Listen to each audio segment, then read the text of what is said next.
Monogamous fornication is a topic that I don't believe has been addressed by any religious group or individual. This is an important topic because monogamous fornication is a totally unique activity, because it is the only activity that is regarded as a sin in religion that the average person does not philosophically regard as morally wrong. So what do I mean by that? Well, if you were to ask the average person if they think murder is wrong, they'd most likely say yes. If you ask them if adultery is wrong, they'd probably say yes because it involves deception, although they'd probably justify situations that they deem appropriate to commit both offenses. But the attempt to justify something indicates a knowledge that it is wrong in most cases. Monogamous fornication, however, doesn't generate this same desire to mitigate the circumstances of its perpetration.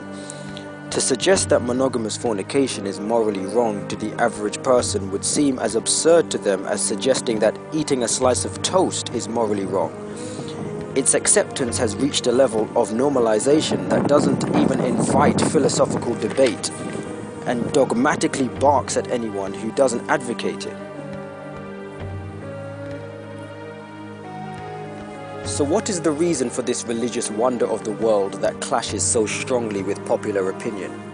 Well, the Jesuits have had a plan to undermine the Bible for a long time, and they use the false science of evolution to prop themselves up, when evolution is actually based on the esoteric beliefs of transhumanism and has no basis in science. Well, the undermining of marriage is a plan to destabilize family, and the main sophistry that's used in the area that marriage is just a piece of paper and it's not necessary to prove that a couple loves each other. But strangely, the first thing that is cited when there is a lack of commitment is the fact that they are not married.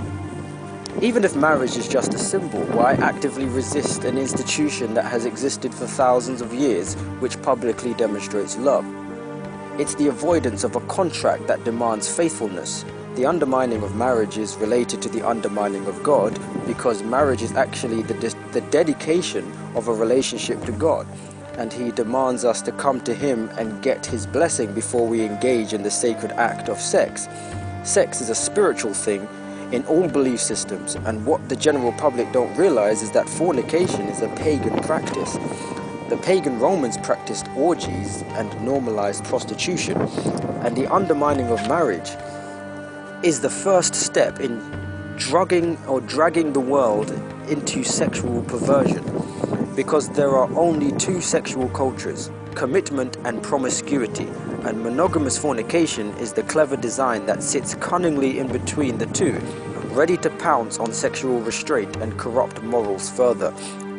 Monogamous fornication is one step down from the institution of marriage, but it's the only step that is acceptable to most people.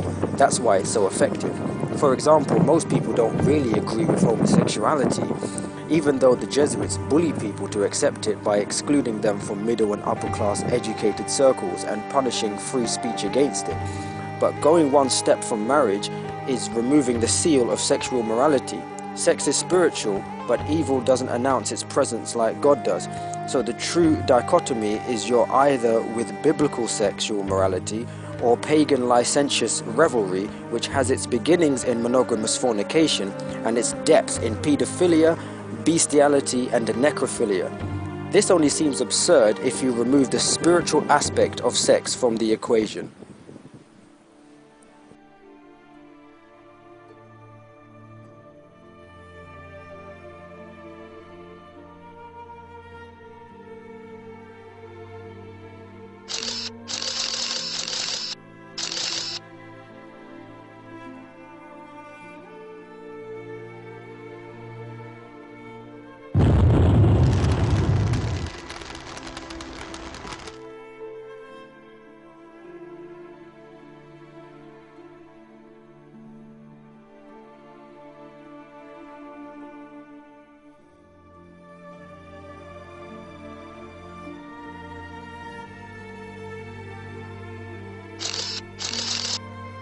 Visit Nigh Media for more information.